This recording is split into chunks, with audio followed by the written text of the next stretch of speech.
DJ? Yes, masaya ako para sa kanya kasi after ng Dodge naman talaga, yun yung next na dream na yung sariling bahay. Masaya ako para sa kanya ni Tita Carla kasi alam ko na kung ilang puyat or kung gano'n nila pinaghirapan doon. And deserve naman talaga nila. Pero nakapagawa ng blessing. Ako, nung first time ko nung surprise ng birthday niya. So, doon ko nakita. Tapos tinuro niya kami. Tapos, super excited siya pakita. So, alam mo yun, masaya ako kasi naramdaman ko na masaya siya. Pero ng blessing, hindi ka Kasi shoot kasi kami noon. So, una siya i-release. Tapos ako rin-shoot muna. Tapos, hindi na ako nakahabol kasi too late na. Pero siguro, magsischedule na lang kami na yung kasama yung mga friends, yung ganun. Nagkaroon daw kayo ng tampuhan dahil doon na hindi ka nakapunta sa blessing. Hindi. Kasi sinabi ko rin naman hindi ako makakasunod. Tapos alam niya nag-shoot pa kami. So, walang magawa. Ang tenor ka na DJ dun sa bahay. Ano yung favorite part ng bahay niya? Nagustuhan mo? Favorite ko, siguro, yung nila, yung gagawin nilang parang area na, di ba may courts na, tapos lalagyan nila yun ng mga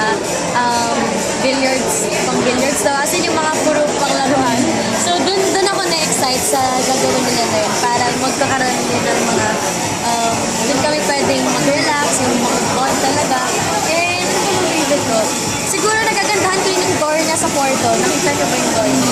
Yung parang cabinet lang, pero door pala yun. Pero meron ka bang part doon na sumasasuggest dun sa ganito or ganyan dapat gawin sa may bahay? Wala masyado eh. Kasi si DJ, siya yung hands-on talaga doon.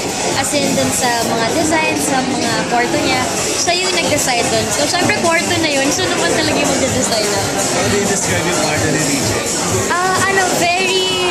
Very pang-lalaki, no? Yung kwarto niya.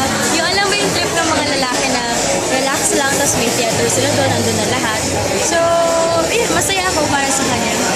How true na parang nangyayari, apektado ka daw sa pagbiling siya naman kay Daniel, kay Julia. How true na naapektuhan ka dun sa pagbiling kay Daniel, kay Julia. Gano'n na rin sa commercial. Sa commercial naman yun. And wala naman naging problema doon.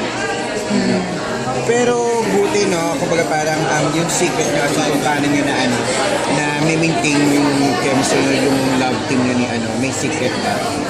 Siguro, lang kami.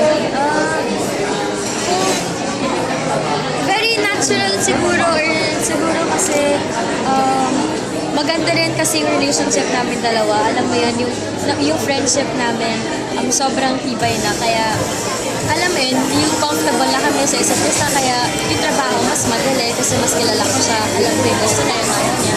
Mas matindi ba ngayon yung trust mo sa isa't isa? Ando naman talaga yung trust ko kay DJ ever since. Kasi naman, na-earn naman yan. Thank you, Kai. Thank you.